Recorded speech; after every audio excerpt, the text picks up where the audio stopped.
Alors la nouvelle vague s'est beaucoup réclamée du cinéma de Renoir parce que au moment où la nouvelle vague a commencé à faire du cinéma, le cinéma pouvait donner l'impression d'être un peu enfermé, un peu verrouillé, un peu étouffé. On écrivait bien un scénario, et puis on s'enfermait dans un studio, et puis on tournait le scénario, et on avait presque l'impression que c'était du roman filmé ou du ou du théâtre filmé.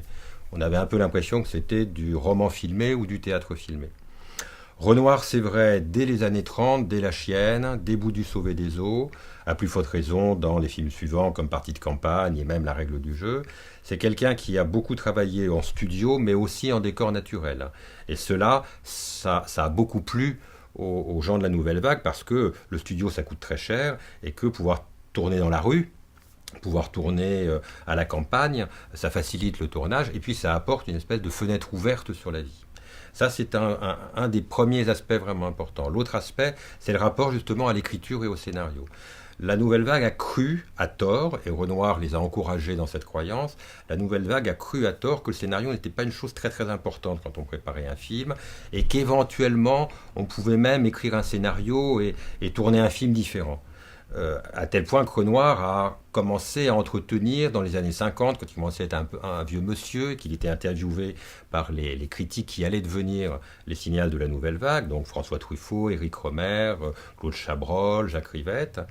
Il les a un peu entretenus dans l'idée que le scénario c'était pas important et que lui, quand il tournait un film, il y avait une chose qu'il adorait, c'était le mot qu'il employait, il disait j'adore improviser.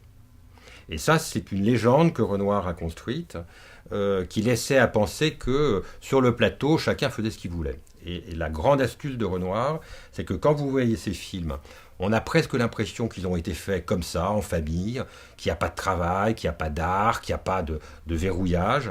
Et en réalité, le grand art de Renoir, c'est de masquer tout ce travail souterrain. Il est celui qui sait exactement ce qu'il veut obtenir, ce vers quoi il veut conduire ses comédiens, ce vers quoi il veut conduire ses techniciens, et il les amène progressivement à lui donner exactement ce qu'il souhaite. Et progressivement, c'est vrai que les grands metteurs en scène de la nouvelle vague, tout particulièrement Truffaut, au fur et à mesure où ils ont développé leur propre carrière, se sont bien rendus compte qu'il y avait une espèce de marge à la fois de liberté surveillée. Et c'est vrai que c'est peut-être un mot qui pourrait caractériser la façon que Renoir avait de travailler, liberté extrême, mais toujours sous l'œil du maître.